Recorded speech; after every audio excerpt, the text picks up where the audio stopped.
একটি ছোট গ্রাম।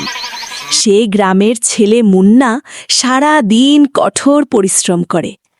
হঠাৎ করে বৃষ্টি আসে এবং তার সামুচা সব ভিজে যায়। সামোচা তো সব ভিজে গেছে। সমস্যা নাই, আমার সামোচা সবাই পছন্দ করে।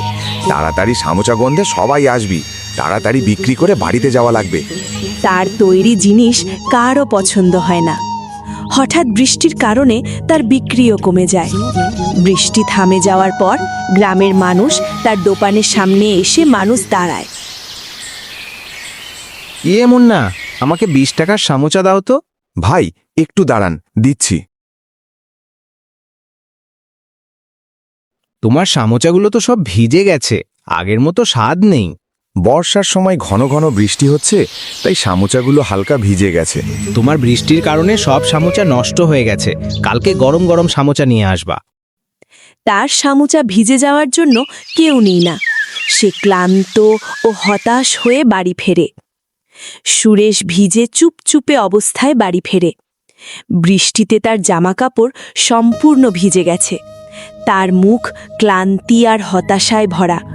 তাকে দেখে তার স্ত্রী রানী চিন্তিত হয়ে পড়ে। ওর মুখ দেখেই বোঝা যাচ্ছে যে আজ কিছু একটা ঠিকঠাক হয়নি। হ্যাঁ রানী, আর কি বলবো, বৃষ্টিতে সব নষ্ট হয়ে গেল। লোকজন সামুচা কিনছিল, কিন্তু সবাই বলছিল যে সামুচা ভিজে গেছে এবং স্বাদটাও নষ্ট হয়ে গেছে। আমি আজ সামুচা বিক্রি করতে পারিনি। সারাদিন রাস্তায় রাস্তায় ঠেলাগাড়ি ঠেলেছি, কিন্তু বৃষ্টির কারণে সামুচা বিক্রি করতে পারিনি। আজ সারাদিন 1 টাকাও বিক্রি হয়নি। এটা একটি বড় সমস্যা। মুন্না, যদি এটি প্রতিদিন চলতে থাকে তাহলে আমাদের কি হবে? আমরা গাড়ির খরচ ও সংসারের খরচ কিভাবে চালাবো? আমাদের অন্য কিছু ভাবতে হবে, নইলে খুব অসুবিধা। হ্যাঁ রানী, আমিও চিন্তিত। তবে আমি হাল ছাড়ব না। আমি কাল আবার চেষ্টা করব। চেষ্টা ছাড়ব না।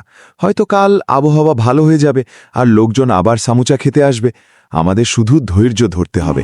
ঘরের মধ্যে গভীর নীরবতা, আর দুজনেই অনেক চিন্তিত। পরদিন সকাল হয়। বৃষ্টি কিছুটা কমে আসে। মুন্না আবার তার সামুচার দোকান নিয়ে গ্রামের রাস্তায় রাস্তায় ঘুরে বেড়ায়।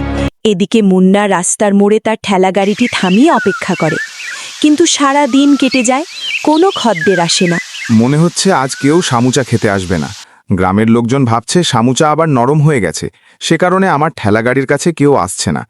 এত পরিশ্রম করে সামুচা বানালাম, অথচ এখন সেগুলো খাওয়ার মতো কেউ নেই। মনে হচ্ছে আজ সামুচা নষ্ট হয়ে যাবে।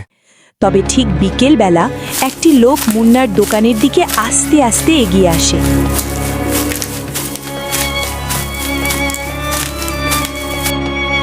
বাবা, আমাকে একটি সামোচা দিন তো।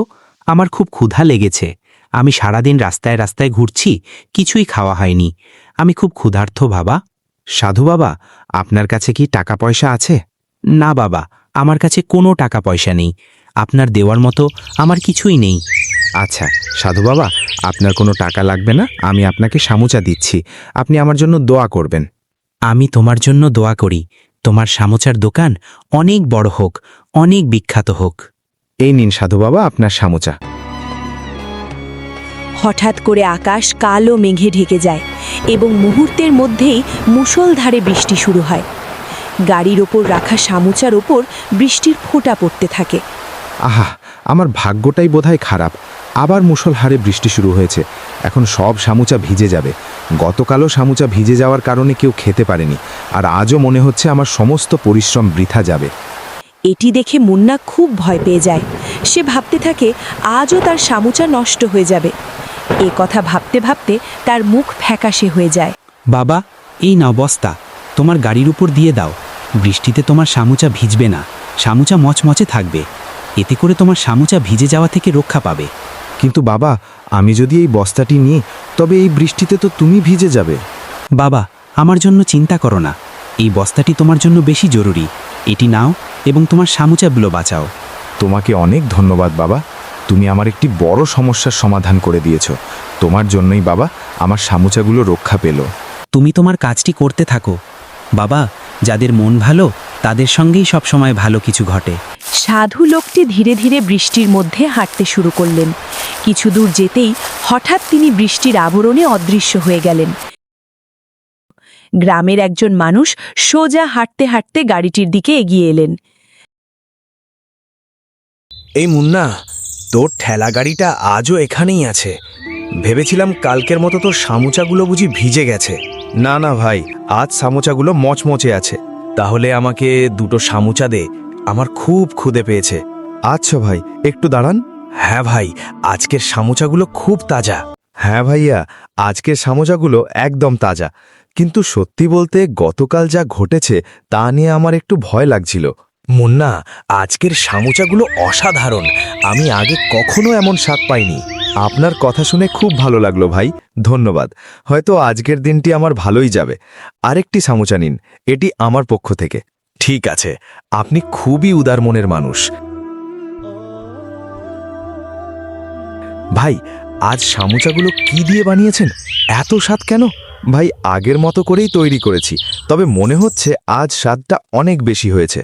কিন্তু সত্যি করে বলো তো মুন্না, আজ সামোচায় কি দিয়েছিলে? স্বাদটা যেন জাদুর মতো। সেই একই মশলাই দিয়েছি ভাই, হয়তো আজ স্বাদটা বেশি হয়েছে, আর এটি আমার কঠোর পরিশ্রমেরই ফল। গতকাল তোমার বানানো সামোচা ভিজে গিয়েছিল, কিন্তু আজ তুমি জিতেছ। স্বাদটা অবিস্মরণীয়। এমন ধরনের সামোচা আমি আগে কখনো খাইনি। আরও সামোচা দাও, আমি আমার পুরো পরিবারকে খাওয়াবো। আচ্ছা ভাই, একটু দাঁড়ান।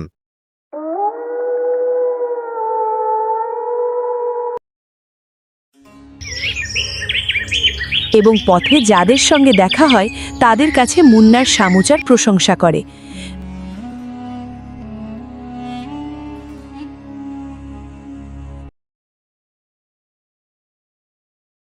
ধীরে ধীরে আরও লোক ঠেলাগাড়িটির কাছে আসতে শুরু করে। একের পর এক ক্রেতা তার সামোচা কিনে সবাই এর স্বাদের প্রশংসা করে। মুহূর্তের মধ্যেই মুন্নার সামোচা গ্রামের সবার কাছে পরিচিত হয়ে ওঠে। ঠেলাগাড়িটির চারপাশে অনেক ভিড় জমে যায়। দেখতে দেখতেই মুন্নার সব সামোচা বিক্রি হয়ে যায়। সে ক্লান্ত, তবে মুখে তৃপ্তির হাসি ফুটে থাকে। সে নতুন আশা ও উৎসাহ নিয়ে ঠেলাগাড়িটি ঠেলে বাড়ির দিকে রওনা দেয়। মুন্না আজকের দিনের রোজগার নিয়ে খুশি। কি হয়েছে? মনে হচ্ছে আজ ঠেলাগাড়িতে কিছু বিশেষ ঘটনা ঘটেছে। তাড়াতাড়ি বল। হ্যাঁ গিন্নি, আজ অনেক কিছু হয়েছে। কেন, কি হয়েছে? আজ আমি সব সামোচা বিক্রি করে ফেলেছি। সত্যি মুন্না, এটা তো দারুণ খবর। কিন্তু গতকাল তো লোকজন অভিযোগ করছিল যে তোমার সামোচা নরম হয়ে গিয়েছিল এবং খেতেও খারাপ ছিল। আর আজ হঠাৎ এই পরিবর্তনটা কিভাবে হলো? নিশ্চয়ই বিশেষ কিছু হয়েছে। হ্যাঁ রানী, আমিও বুঝতে পারছি না। আজ আমার কাছে সাধু বাবা এসেছিলেন। তাকে দেখে খুব ক্ষুধার্ত মনে হচ্ছিল। আমি তাকে বিনামূল্যে কয়েকটি সামোচা খেতে দিয়েছিলাম। তখন হঠাৎ বৃষ্টি শুরু হয়। তিনি আমাকে একটি বস্তা দিলেন যাতে সামোচা বৃষ্টিতে ভিজে না যায়। আমি কয়েকটি বস্তা দিয়ে সামোচা ঢেকে দিলাম, আর তারপর লোকজন আসতে শুরু করলো। সামোচা খেয়ে প্রশংসা করতে লাগলো। তুমি তো ওই সাধু বাবাকে কয়েকটি সামোচা দিয়েছিলে। এটাই মনে হচ্ছে তোমার এই দয়ার ফল। দেখো, ভালো কাজের ফল সবসময় ভালো হয়। ওই বস্তাটি তো কেবল একটি অজুহাত ছিল। এটি নিয়ে বেশি ভাবো না। নিজের কঠোর পরিশ্রম এবং সাহসের ওপর মনোযোগ দাও। এগুলোই তোমাকে সামনে এগিয়ে নিয়ে যাবে। হ্যাঁ গিন্নি, এখন থেকে আরও বেশি পরিশ্রম করতে হবে এবং সততার সঙ্গে ব্যবসা করতে হবে। এই আনন্দের সঙ্গে রাতের খাবার খায়। এখন তাদের বাড়িতে হাসি আর আশার আলো ছড়িয়ে গেছে।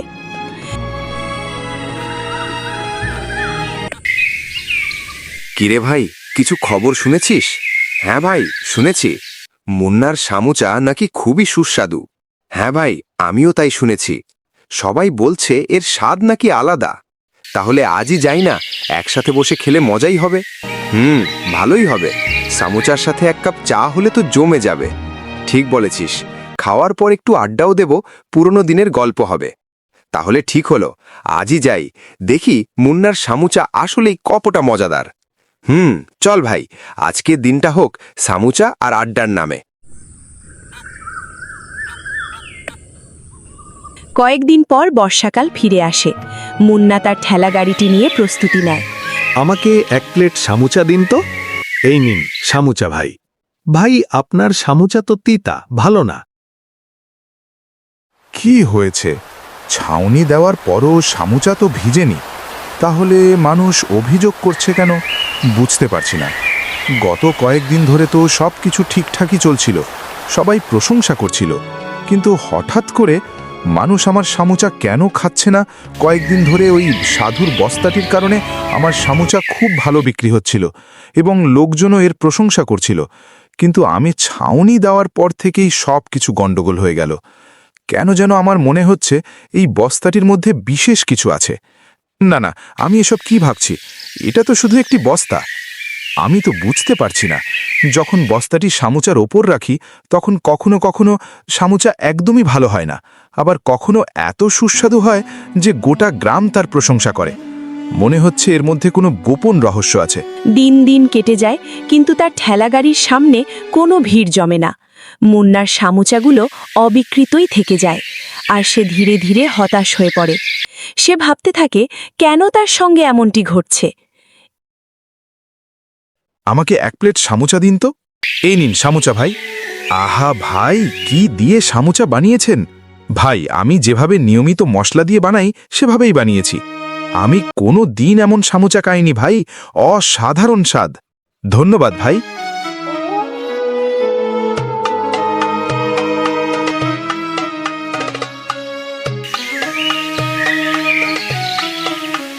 মুন্না, শুনলাম তোমার সামুচা নাকি পুরো গ্রামে বিখ্যাত হয়ে গেছে।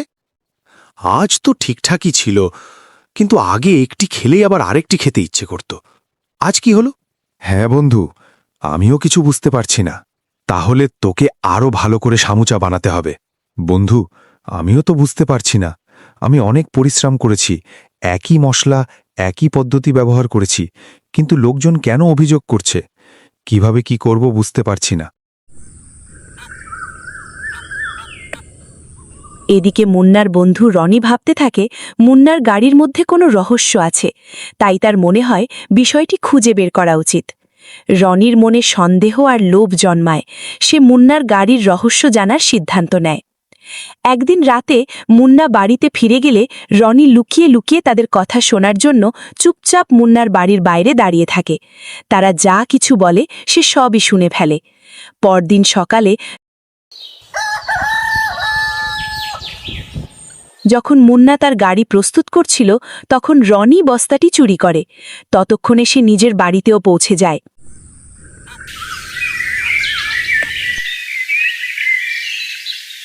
রনি সেই বস্তাটি তার সামুচার ওপর রাখে, কিন্তু আমাকে 1 প্লেট সামুচা দিন তো। এই নিন সামুচা ভাই। ভাই, আপনার সামুচা তো তিতা, ভালো না। কেন ভাই, কি বলছেন? হ্যাঁ ভাই, সামুচা খুব তিতা। আপনার সামুচা একেবারেই খারাপ। এরকম সামুচা বানালে কোনোদিন আর খেতে আসব না। তাতে তার সামুচা আরও খারাপ হয়ে যায়। মুন্নার মতো তার সামুচা সুস্বাদু হয় না।